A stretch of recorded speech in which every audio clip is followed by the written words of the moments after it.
Had on எல்லாரும் செம்ம ஜாலியாக 3 நாள் லீவை அவ்வளோ ஜாலியாக என்ஜாய் பண்ணியிருப்பீங்க.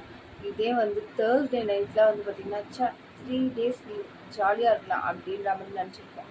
ஆனால் சண்டே நைட்டில் என்ன நினச்சிருப்போம்னா, சண்டே நைட் ஆகுது, நாளைக்கு மண்டே ஆஃபீஸ் போகணும், ஸ்கூல் போகணும் அப்படின்ற மாதிரி ரொம்ப கஷ்டப்பட்டுருப்போம்.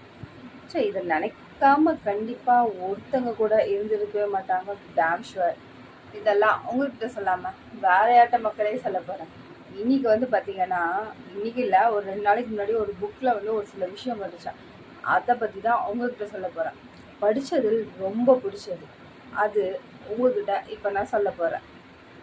நம்ம லைஃப்பில் நிறையா பேர் பார்த்திங்கன்னா இந்த மாதிரி ஒருத்தவங்கள மீட் பண்ணியிருப்போம். ஆனால் ஒரு சில பேர் மீட் பண்ணியிருக்க மாட்டீங்க. ஃப்யூச்சரில் மீட் பண்ணுறதுக்கான வாய்ப்பு ரொம்பவுமே ஜாஸ்தி. சரி, இவ்வளோ பில்டப்பாக இருக்குது, சீக்கிரம் சொல்ல அப்படின்ற மாதிரி கண்டிப்பாக நீங்கள் நினைப்பீங்க. டக்குன்னு சொல்லிடுறேன்.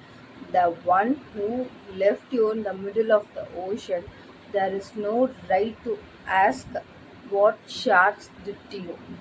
இதை தமிழ்லையும் நான் எக்ஸ்பிளைன் பண்ணுறேன் உங்களுக்காக. தமிழில் ஏன் நான் டிரான்ஸ்லேட் பண்ணுறேன்னா, புரிதல் ரொம்ப ரொம்ப முக்கியம் இல்லை, அதனால தான் தமிழ்லையும் ஒரு வாட்டி டிரான்ஸ்லேட் பண்ணுறேன்.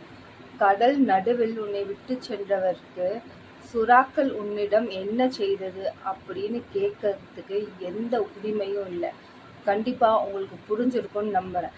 என்னோட தமிழ் ரொம்ப கிளியர்டாக இருக்கா அப்படின்றது தெரில. ஏன்னா என்னோட தமிழ் கொஞ்சம் ரொம்ப கிளியர்டாக இருக்காது அப்படின்ற மாதிரி நான் ஃபீல் பண்ணுவேன். உங்களுக்கு எப்படி இருந்தது அப்படின்றத கமெண்ட் பண்ணுங்கள். மறுபடியும் வேறொரு வீடியோவில் பட்டுன்னு டக்குன்னு நம்ம சந்திச்சிருவோம். டாட்டா.